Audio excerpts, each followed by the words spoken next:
નમસ્કાર, નિર્માણ ન્યૂઝની વિશેષ રજૂઆત ઝીરોઅર કાર્યક્રમ સાથે હું છું યજ્ઞ ત્રિવેદી. દર્શક મિત્રો, આજે ઝીરોઅર કાર્યક્રમમાં ચર્ચા વિચારણા કરવાની છે સૌથી મહત્વના મુદ્દાને લઈને કે રાજ્યમાં આગામી 4 દિવસ ભારેથી અતિભારે વરસાદને લઈને હવામાન વિભાગ દ્વારા એલર્ટ જાહેર કરવામાં આવ્યું છે. કયા કયા વિસ્તારમાં કેવા પ્રકારનો વરસાદ હશે તેને લઈને તો ચર્ચા વિચારણા કરવી છે, પણ તેની સાથે સાથે તંત્ર અત્યારે તો કેટલું એલર્ટ મોડમાં છે, તમામ લોકોએ પણ અત્યારે તો એલર્ટ રહીને કઈ રીતે અત્યારે તો જે કાર્ય કરવું જોઈએ, અને સાથે સાથે મહત્વની વાત કરવામાં આવે તો આજે વરસાદ અત્યારે તો જે જોવા મળી રહ્યો છે, કયા કારણોસર આ પ્રમાણનો વરસાદ પણ વરસી રહ્યો છે તેને લઈને પણ મારે ચર્ચા વિચારણા કરવાની છે. અને ચર્ચા વિચારણા કરવા માટે અમારી સાથે અત્યારે સ્ટુડિયોમાં ઉપસ્થિત છે અંબાલાલ પટેલ કાકા, કે જેઓ હવામાન નિષ્ણાત છે, અને સાથે સાથે ડૉક્ટર પ્રશાંત પારીક અમારી સાથે જોડી ગયા છે કે જેઓ પણ હવામાન નિષ્ણાત છે. આ બંનેનું સૌથી પહેલાં તો સ્વાગત છે.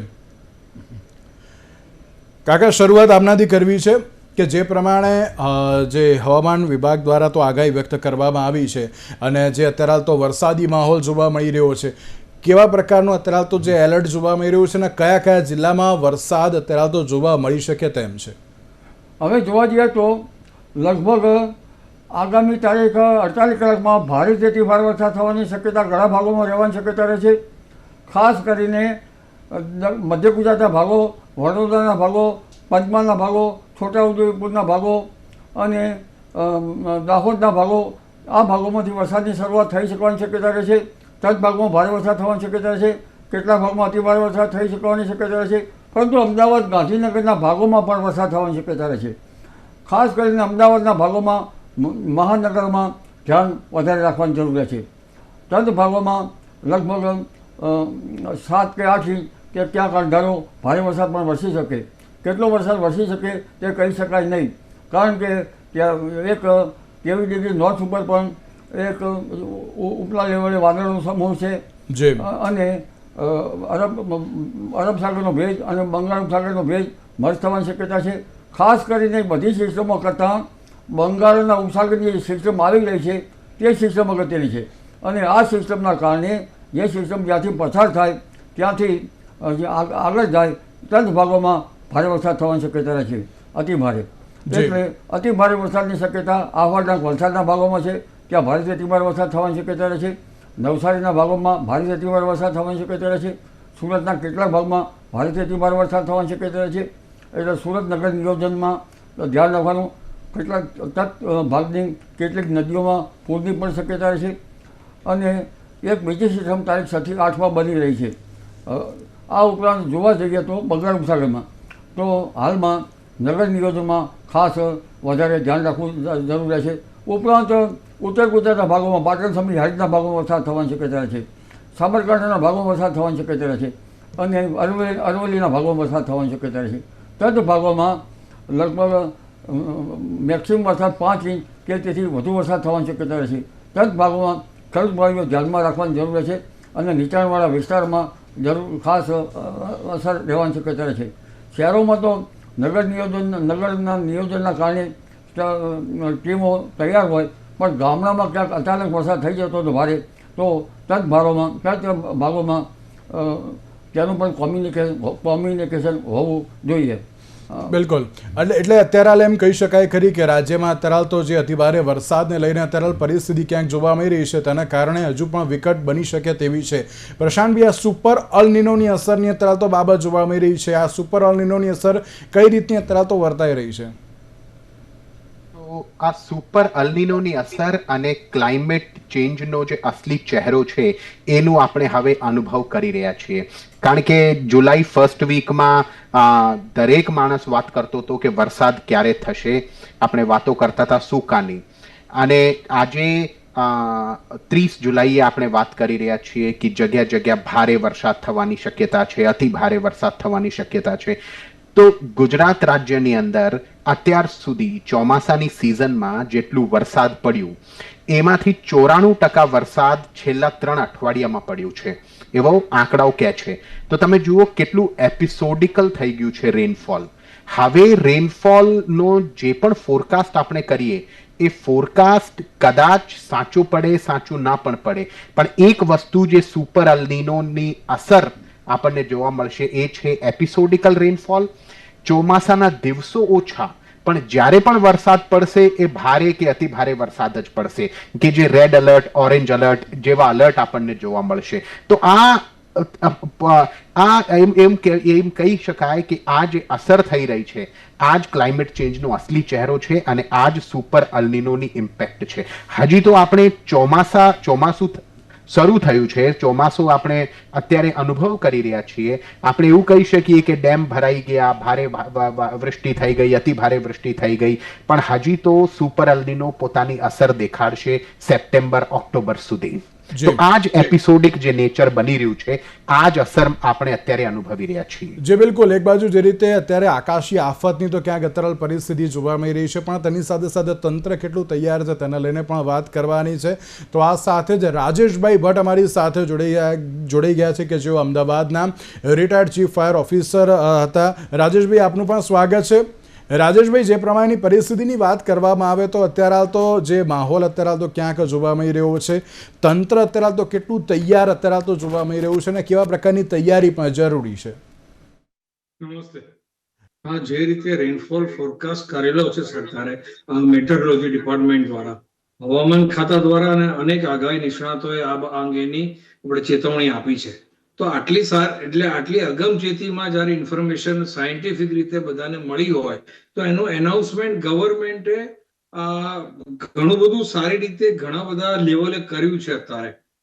એ અંગેની પૂર્વ તૈયારીના ભાગરૂપે રેસ્ક્યુની ટીમ તૈયાર, બોડીમાં કોઈ ટ્રેપ થયું હોય તો એને રેસ્ક્યુ કરવાના હોય તો લાઈફ બોય છે, લાઈફ જેકેટ છે, બોટ છે, લાઈફ રાફ્ટર્સ છે, લાઈફ રોપ છે, આ બધા સાધન સામગ્રી સાથે fire and emergency department, SDRF, NDRF, આ બધી એજન્સીઓ ગવર્મેન્ટની તૈયાર હોય છે.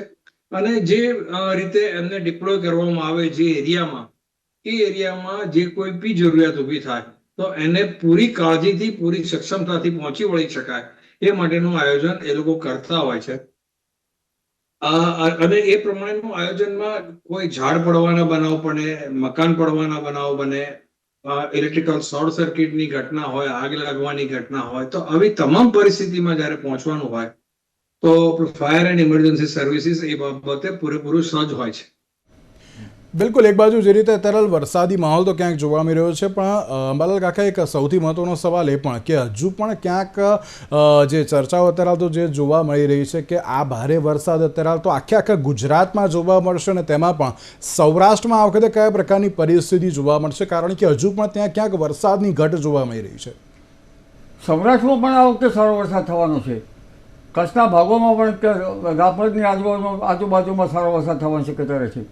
રાજકોટમાં જરા ભારે તો ક્યાંક થોડો વધુ ભારે વરસાદ થવાની શક્યતા રહે છે, કારણ કે ત્યાં પણ વરસાદ ઓછો છે. આ ઉપરાંત સુરેન્દ્રનગરના ભાગો, ધાંગધ્રાના ભાગો, હળવદના ભાગો અને ચોટીલાના ભાગોમાં પણ વરસાદ થવાનો છે. અને આ ભાગોમાં પણ ક્યાંક ભારે વરસાદી ઝાપટા પડવાની શક્યતા રહેશે તો ભારે વરસાદ થશે. એટલે ખાસ કરીને રાજકોટ નગર નિયોજને પણ કંઈક ધ્યાનમાં લેવું પડશે. અને અન્ય ભાગોમાં જોવા જઈએ તો દક્ષિણ ગુજરાતના ભાગોમાં તો ભારેથી એટલે ભારે વરસાદ થવાની શક્યતા છે. ત્યાં પણ પૂર આવવાની શક્યતા રહે છે. એટલે તત ભાગોમાં લગભગ આવનાર વરસાદના ભાગોમાં જનધનને કાળજી લેવી પડશે. સુરતના ભાગોમાં તો નગર નિયોજનમાં કરવું ઈષ્ટ રહેશે, પરંતુ નવસારીના ભાગોમાં પણ ક્યાંક ભારેથી અતિ ભારે વરસાદ થવાની શક્યતા રહે છે. નદીઓમાં પૂર આવવાની શક્યતા રહે છે. મધ્ય ગુજરાતના ભાગોમાં પણ ક્યાંક 8 ઇંચ કે 10 ઇંચ વરસાદ ખાબકી શકે, અને જો સિસ્ટમ ત્યાં સ્થગિત રહે તો 15 ઇંચ ક્યાં 20 ઇંચ થઈ શકે. પણ જો સિસ્ટમ સ્થગિત રહે તો પણ તત ભાગોમાં 10 ઇંચ કે તેથી વધુ વરસાદની કોઈ ભાગમાં શક્યતા રહે છે. બિલકુલ. ઉપરાંત ઉત્તર ગુજરાતના ભાગોમાં પણ તળાવ ભરી જવાની શક્યતા રહે છે, અને ત્યાં પણ ધ્યાન રાખવાનું રહેશે. પરંતુ આ બધી વસ્તુ વચ્ચે કદાચ કોઈ ગ્રામ્ય વિસ્તારમાં કે કોઈ તાલુકા વિસ્તારમાં એકાએક વરસાદ થઈ જતો હોય છે અને ત્યાં ભારે વરસાદ થતો હોય છે, તો તેવી જગ્યાએ લગભગ ત્યાંનું કોમ્યુનિકેશન કરવું જરૂરી છે. જી બિલકુલ, એટલે સવાલ અત્યારે તો એ જોવા મળતો હોય છે કે જ્યારે ભારે વરસાદ હોય અને તેમાં પણ અત્યારે તો તૈયારી કેવી રીતની છે. પ્રશાંતભાઈ, આપને એક પ્રશ્ન પૂછું પણ તેની પહેલાં રાજેશભાઈ, એક સવાલ આપને મારે પૂછવો છે કે અત્યારની જે પરિસ્થિતિ જોવા મળી રહી છે ને તેમાં પણ જ્યારે ઘરની વાત કરવામાં આવે, કારણ કે અત્યારે ઘણા બધા વ્યક્તિઓ જે આની પહેલાં પણ જે પરિસ્થિતિ જોવા મળી કે ના અત્યારે તો ઘરમાં અત્યારે તો જે પાણી ઘૂસી ગયા હતા અને જે પરિસ્થિતિ ક્યાંક વિકટ જોવા મળી હતી, બીજી બાજુ રસ્તામાં પણ અત્યારે તો જે એ પ્રમાણેની ક્યાંક પાણી જોવા મળ્યું હતું કે લોકોને બહાર આવવું પણ ક્યાંક મુશ્કેલ બની ગયું હતું. તો ઘરમાં અત્યારે તો ખાસ તકેદારી કેવી રીતની રાખવી એ બહુ જરૂરી છે. રાજેશભાઈ, ખૂબ મહત્વની વસ્તુ છે કે પહેલા તો જે આપને સૂચના આપવામાં આવી છે એ આપણે સૂચનાનું પૂરેપૂરું પાલન કરો.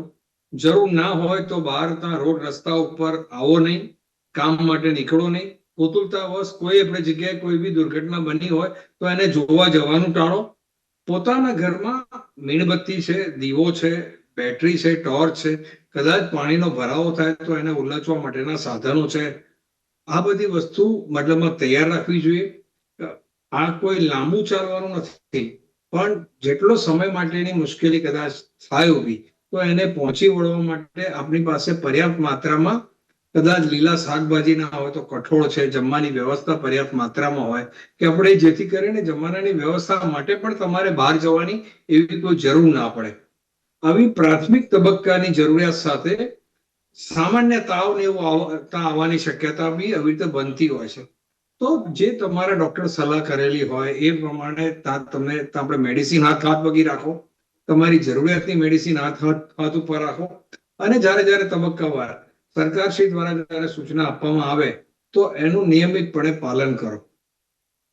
બિલકુલ રાજેશભાઈ, એક બાબત આમાં એ પણ છે ને કે જ્યારે સોસાયટીની વાત કરવામાં આવે તો સોસાયટીમાં અત્યારે તો ક્યાંક પાણી આવી જતું હોય, પાણીનું લેવલ ક્યાંક વધી જતું હોય, તેમાં પણ ખાસ તકેદારી રાખવી એ બહુ જરૂરી જોવા મળતી હોય છે. કારણ કે હમણાંની જ વાત કરીએ તો જે હમણાં વરસાદ જે જોવા મળ્યો કે એમાં ઘર સુધી પાણી આવી ગયા અને ત્યાં ક્યાંક અત્યારે તો ક્યાંક વિકટ પરિસ્થિતિ પણ સર્જાઈ ગઈ. તો એમાં પણ પાણીમાં વધારો થાય તે સમયે પણ ખાસ કેવા પ્રકારનું અત્યારે ધ્યાન રાખવું બહુ જરૂરી છે. ખૂબ જ સૌથી વધારે મહત્વની બાબત છે કે જ્યારે ચોમાસાની શરૂઆત થઈ હતી નહીં એ સમયે એક પ્રિડિક્શન સાયન્ટિફિકલી એવું હતું કે અલ નીનોના હિસાબે કદાચ આ વખતે સૂકો દુકાળ પડશે, જોઈએ એટલો પર્યાપ્ત માત્રામાં વરસાદ પડશે નહીં.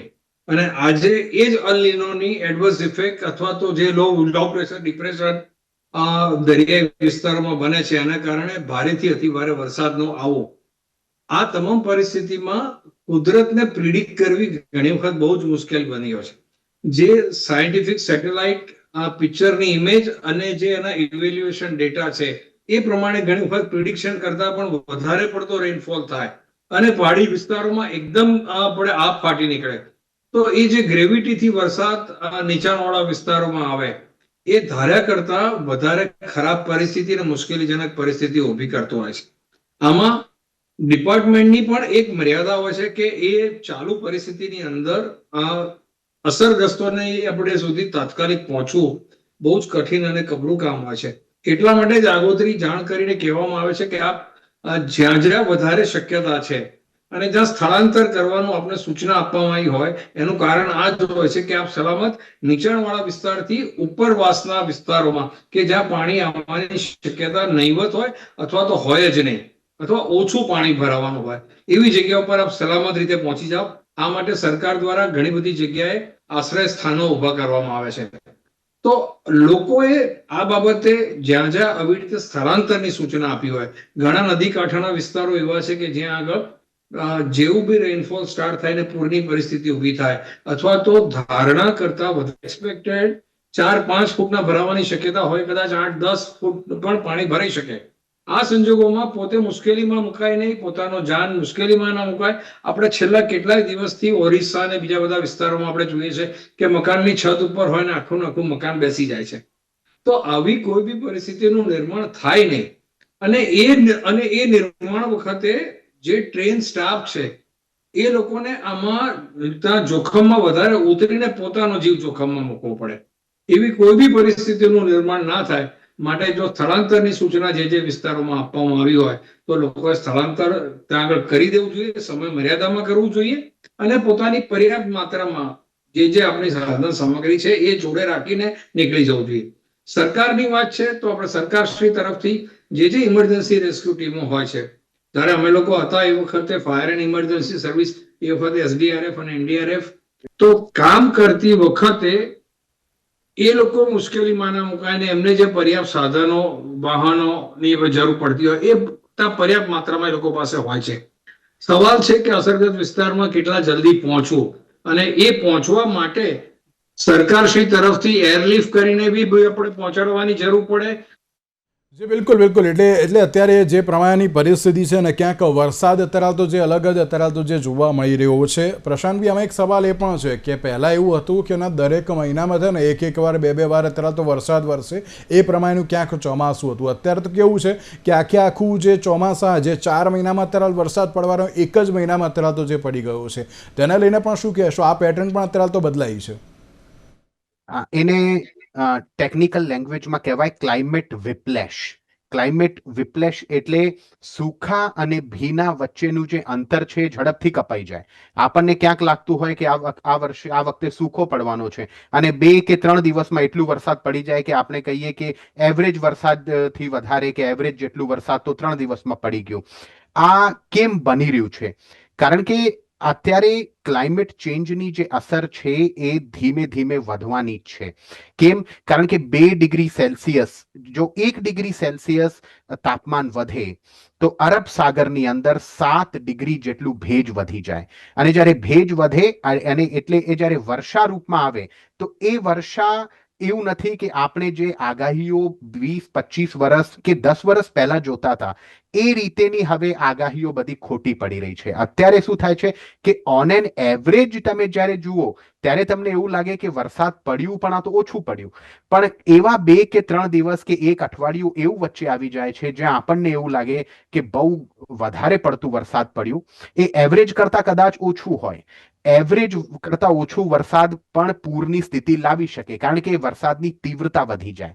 અને શહેરી વિસ્તારોમાં જેમ કે અમદાવાદ શહેર છે, તો અમદાવાદ શહેરમાં તો મારું ઓબ્ઝર્વેશન એવું કહે છે કે હવે પૂર વરસતું નથી. આપણે પોતે વોટર લોગિંગની સમસ્યાને નિમંત્રણ આપીએ છીએ, અને એના 3 પરિબળો છે. પહેલું પરિબળ છે અમદાવાદના તળાવો. મોટા ભાગના તળાવો હવે કન્સ્ટ્રક્શનની નીચે દટાઈ ગયા, અને નેચરલ સ્પોન્જનું કામ કરતા હોય છે તળાવો, એ હવે ધીમે ધીમે લુપ્ત થઈ રહ્યા છે. બીજું, સિમેન્ટ અને કોન્ક્રીટનો કન્સ્ટ્રક્શન દરેક જગ્યા, તો પાણી ઉતરવાની જગ્યા જ પાણીને મળતી નથી. અને ત્રીજું છે ડ્રેનેજ સિસ્ટમ.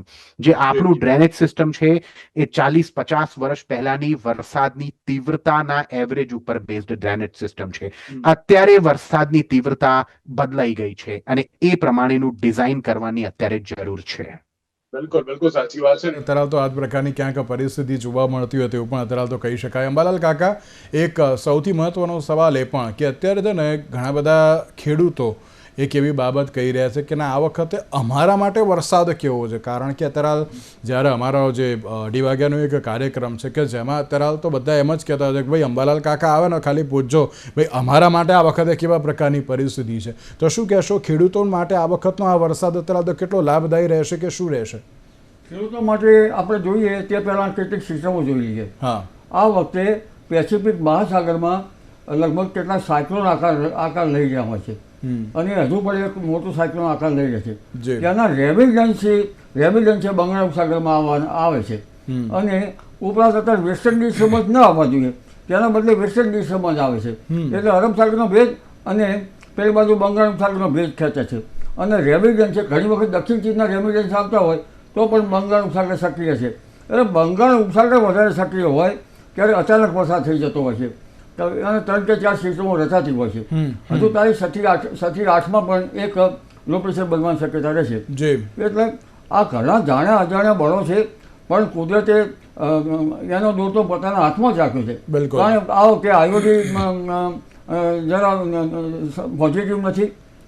આ ઉપરાંત અન્ય બળો જોવા જઈએ તો એમજીઓ પણ જરા પોઝિટિવ નથી, એમજીઓ પણ નથી. છતાં પણ મારા ખ્યાલ મુજબ પેસિફિક મહાસાગરના જે રેમિડન છે તેના કારણે બંગાળ ઉપસાગર સક્રિય છે, અને બંગાળ ઉપસાગરમાં જ્યારે અચાનક વરસાદ થઈ જતો હોય છે ત્યારે ખેતીમાં લગભગ ખેતીના પાકોમાં જળ ભરાવ વધારે થતો હોય છે. જી. ઊભા કૃષિ પાકોમાં જળ ભરાવ થાય તો કપાસ જેવા પાકોમાં સુકારાનો રોગ આવી જતો હોય છે. તો જી. પાણીના નિકાલની વ્યવસ્થા કરવી યોગ્ય રહે. ખાતર ન ધોવાઈ જાય તે જી. પણ એના સાસ એવી રીતે રાખવા જોઈએ. એટલે અને ખાસ કરીને ખેડૂત ભાઈઓએ જ્યારે વરસાદ બંધ થઈ જાય ત્યારે એકદમ ગરમી પડશે તો જી. ગરમી પડતી વખતે ટપકાનો રોગ આવી જતો છે આપણે શાકભાજીને અન્ય. તો ખાસ કરીને પાક સંરક્ષણના પગલાં લેવા યોગ્ય રહે.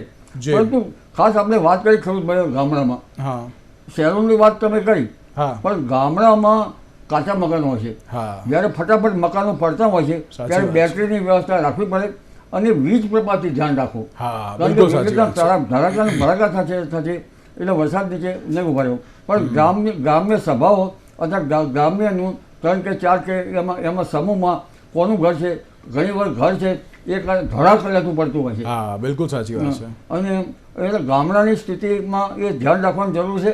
અને પાણી ગામડામાં તો જી. છેક સુધી આવી જતું હોય છે. અહીં તો ગટર વ્યવસ્થા છે પણ ગામડાના વ્યવસ્થામાં આ વખતે ઘણી વખત મુશ્કેલી થતી હોય છે. બિલકુલ બિલકુલ પરંતુ સાચી એક વાત બાબત છે. છે, જી જી જે સ્ત્રીઓને પ્રસૂતિ આવી જાય હા તો ડૉક્ટરોએ પણ ગામડામાં ધ્યાન રાખવાની જરૂર છે. કારણ ત્યાં ડૉક્ટરો જી. હોતા નથી. જી. એટલે ગામડાની વ્યવસ્થા તો ખાસ કરવાની જરૂર રહેતી હોય છે. અને ગામડામાં નાની બાળકોના જે નાના બાળકો હોય છે માતાના, આ બાળકોને તો આવા વિષમ હવામાનની વિપરીત અસરથી તાવ આવી જતો હોય છે. બિલકુલ. તો પ્રથમ તો જે આરોગ્યના ગામડામાં આરોગ્ય સેન્ટર હોય ઓકે. ત્યાંની દવાની વહેંચણી, તાવની કે એવી સામાન્ય દવાની વહેંચણી કરવી જોઈએ. અને ડૉક્ટરની સલાહ લેવાની હોય તો કોઈ બિલકુલ. કોમ્યુનિકેશન હોવું જોઈએ. હા બિલકુલ બિલકુલ સાચી વાત છે. અને તેની સાથે એક બહુ જ મહત્વની બાબત રાજેશભાઈ આપણે મારે પૂછવી છે. વરસાદ જ્યારે પણ આવતો હોય છે, પાણી ભરાયેલા હોય છે, તોય લોકોને રીલ બનાવવા માંડો અત્યારે તો બહુ જ શોખ છે કે ના ભાઈ આપણે બહાર જઈને વિડીયો ઉતારીએ, રીલ બનાવીએ. તેમના માટે પણ એક છેલ્લો એક મેસેજ રાજેશભાઈ આપના તરફથી. આ ખૂબ જ મહત્વની બાબત છે. દરેક સ્થાનિકોને મારી નમ્ર વિનંતી છે કે ભૂતકાળના 39 વર્ષના અનુભવ દરમિયાન જ્યારે આવી કોઈ પણ ઘટના બને છે ત્યારે રીલ બનાવવાની ચક્કરમાં ડ્રાઈવરો હોય તો પોતાના વાહનો મારફતે ઓવર કોન્ફિડન્સમાં જ્યાં આગળ અંડરપાસ ભરાયેલા હોય, નદી નાળા વહેતા તળાવમાં હોય, આવી આપણે તમામ પરિસ્થિતિની અંદર એ લોકો જ્યારે એને ક્રોસ કરવાનો પ્રયત્ન કરે છે અને પાણીના ફ્લોના ગ્રેવિટીની જોડે એ લોકો ખેંચાઈ જતા હોય છે. લોકો સેલ્ફી લેવા માટે, રીલ બનાવવા માટે ઉત્સુકતાવશ જ્યાં પાણી ભરાયું છે તો લોકો કેવી રીતે કામગીરી કરે છે, કેવી રીતે ફસાયા છે, એ બધી જે એમને જરૂર નથી એવી માહિતી લેવા માટે ત્યાં એકત્રિત થાય અને પછી પાણીનો ભરાવો થાય અથવા તો ભૂવો પડે અને રસ્તો બેસી જાય અથવા એવી કોઈ પણ પરિસ્થિતિની આપણે બાબત બને તો એ તમામ પરિસ્થિતિમાં એ લોકોને પણ બચાવવા બહુ મુશ્કેલ બને છે. આવી કોઈ પણ પરિસ્થિતિનું નિર્માણ થાય નહીં એ માટે એ તમામ લોકોએ આવ્યા કોઈ પણ કટોકટી ભર્યા સમયમાં કે જ્યારે કુદરતી આપદા ચાલતી હોય એ સમયે પોતાના ઘરમાં જ બેસવું જોઈએ, નહીં કે બહાર રોડ ઉપર આવવું જોઈએ. તો હવે જોવાનું રહ્યું કે આગામી સમયમાં કયા પ્રકારનો વરસાદી માહોલ જોવા મળે છે. અંબાલાલ કાકા, પ્રશાંતભાઈ અને રાજેશભાઈ, આપ ત્રણનો આભાર અમારી સાથે આ ચર્ચા વિચારણામાં જોડાવા માટે. Thank you so much. તો દર્શક મિત્રો, આજના આ વિશેષ કાર્યક્રમમાં મને આપશો રજા અને તેની સાથે વરસાદ ઘણો બધો છે, મહેરબાની કરીને વિડીયો લેવા માટે અને તેની સાથે અન્ય પરિસ્થિતિમાં બહાર ના નીકળતા સાવચેતી રાખવી એ બહુ જ જરૂરી છે. આજના વિશેષ કાર્યક્રમ મને આપશો રજા. નમસ્કાર.